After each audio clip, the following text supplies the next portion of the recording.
Conservative new media viewers and Jeremy Lin fans around the world, what is going on? We are here to analyze and recap tonight's 116-109 Houston Rockets loss to the Dallas Mavericks. Now, I'm going to keep this relatively short. Just want to let you guys know because JDV and I are getting ready to watch the Manny Pacquiao versus Juan Manuel Marquez fight. That's coming up very shortly, so I need to get this done so we can keep moving here. With this loss, Houston falls to 9-10 on the season. Dallas improves to 10-10, and this was the first game back for head coach Kevin McHale after the tragic death of his daughter, Alexandra. So we certainly hope that their family is doing well and that Kevin McHale is doing well as also. Now, this was a weird game. This was a back-and-forth game. Houston was down 19 points early in this game, and then they were up 11 points with like 9.5 minutes left in the game. So it was a huge swing in this game. But unfortunately, Houston lost the lead. They ended the game with Dallas going on a 27-11 scoring run. And this was a tough loss. This would have been a great win for Houston. Unfortunately, it ended up as a tough loss, and I think there are going to be some questions asked after this game, and we'll get to that in a little bit. O.J. Mayo was huge in this game. He had like 16 or more points in the fourth quarter, and he had 40 points for the game. He's having a great year, and I'm sure he's going to get a lot of consideration for most improved player. He's playing great. He played great in this game. He was great in the clutch, and you got to give him credit for that. So good for him. James Harden was also great in this game. There was Beard sanity. He had 39 points, played very well.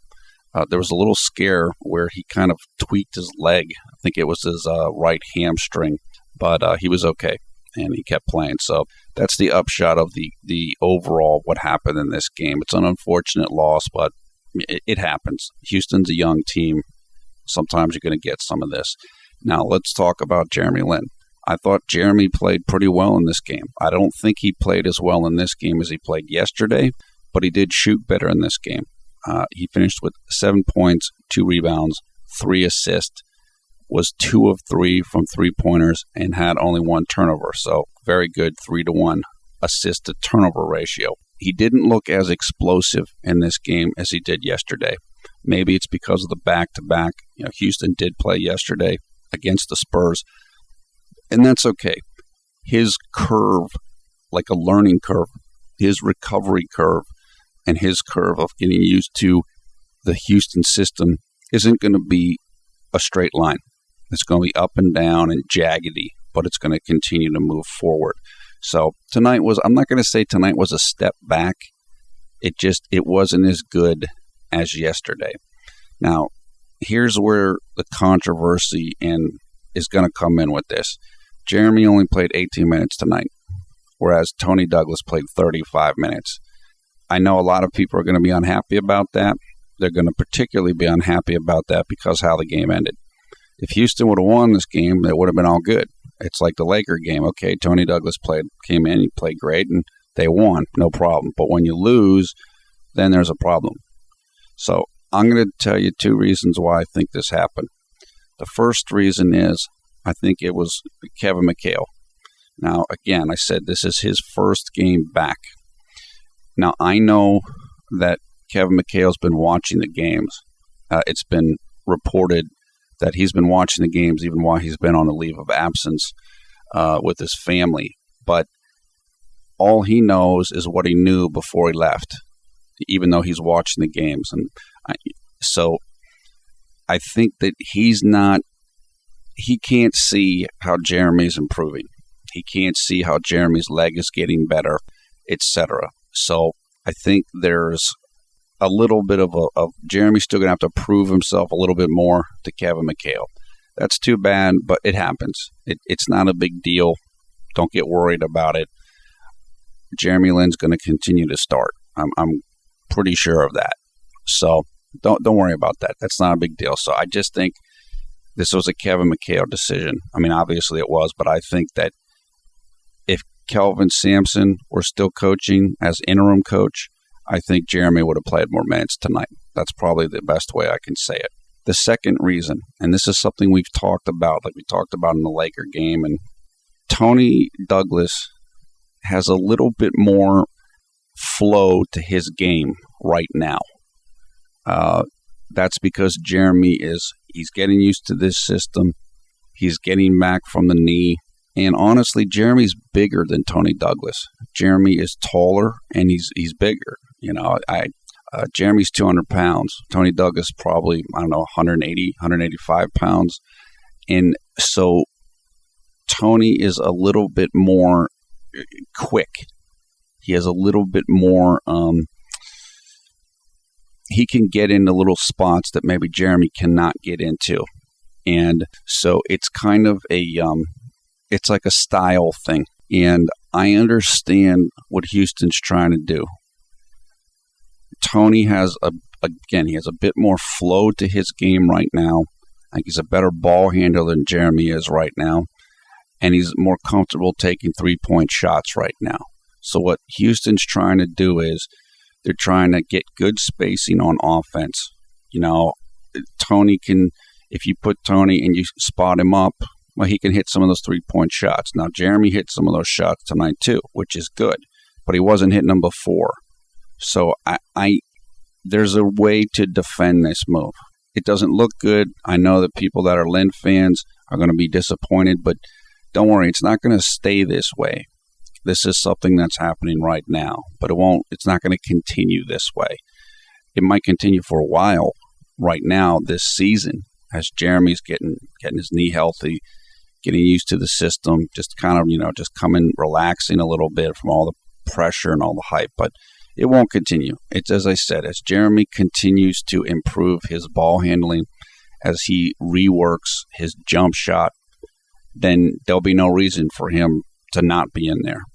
Now, Tony Douglas is probably always going to be a little bit more of a little quicker than Jeremy, just because of their sizes. So, there is an argument to be made of there's going to be times where Tony Douglas might fit into the game or a particular game better than Jeremy Lin.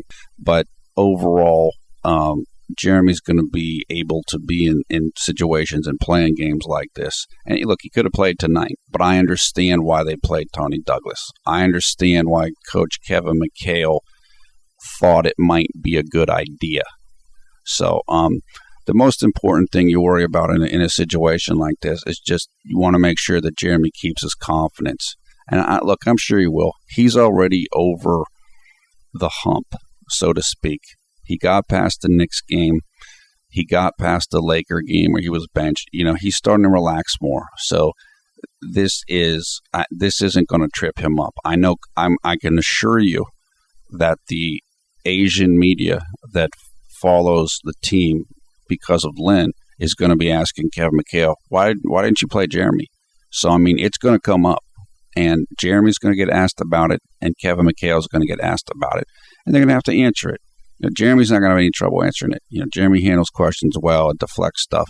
And Kevin McHale's not, Kevin McHale's a pretty honest guy, I've found, in terms of watching his interviews. He'll say what he thinks. If he says, look, I thought Tony Douglas was better for us in this spot, then he'll say it. So it won't be a big deal, but it's something the media is going to talk about. And so Jeremy's going to have to deal with that because people are going to be like, oh, he got benched, and the haters and all that stuff. But as long as he just kind of rolls with it, he'll be fine. And I think he's at a point now mentally where he's rolling with stuff better.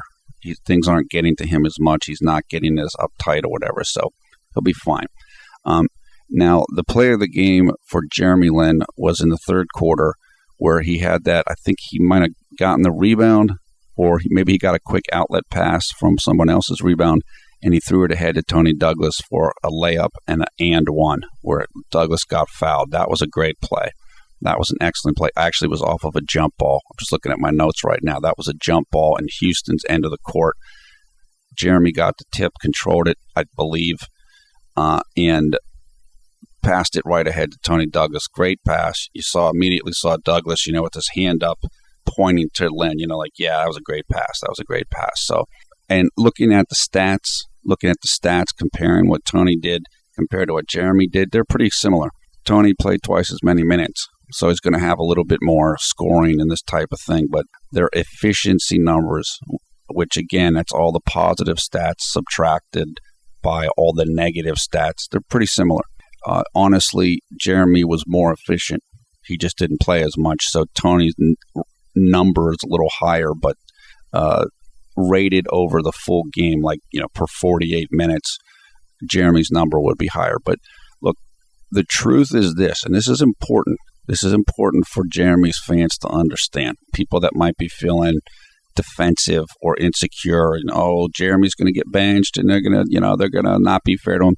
The better that Tony Douglas plays, the better it is for Jeremy Lin, because the less pressure is on Jeremy Lin. I can tell you right now, coming into this season, a lot of people were concerned that Tony Douglas wasn't a good enough backup for Jeremy Lin. And so Jeremy was going to have to play heavy minutes and have a lot of pressure because Tony wasn't going to be able to get anything done when he came in the game. But that's not the case. If Tony Douglas plays well, like he did in this game and the Laker game, that's going to make things easier for Jeremy. So don't be scared of that if you're a Lin fan. Now, the haters will come, he's going to get benched, Tony Douglas is going to start. They're going to say all that. That doesn't mean anything. The better Tony Douglas plays, the better it is for the team, and the better it is for Jeremy Lin. So I welcome this. I hope Tony continues to play well. That'd be great. Again, so the summary here is this was a situational move. I understand why they did it. I try to explain why I think Kevin McHale made the decision. It's not a big deal. This was a back-to-back game. Jeremy's still getting his knee back, and Tony Douglas at this moment is a little bit more eager to shoot the three-pointer and is probably a better ball handler than Jeremy. So this was a thing about just right now in this moment, but it's I don't think it's a long-term issue. I don't think it's a big deal. This is just another step in Jeremy Lin's development, and no big deal. The worst part of the night was that Houston didn't win. But, Jeremy not playing a lot, that doesn't matter. That's going to happen every now and then, so no big deal. All right, that is the quick summary. Your comments below, thumbs up, thumbs down on this video. We encourage you to come and join the Conservative New Media Facebook group, over 2,000 members and counting. You'll find a link for that in the video description below the video player, where you will also find links to game highlights, box score, game stories. I am Paul at Villarreal, the NBA expert. Thanks for watching Conservative New Media. We strive to be the #1 YouTube Jeremy Lin fan channel. We will talk to you again soon. Have a great night.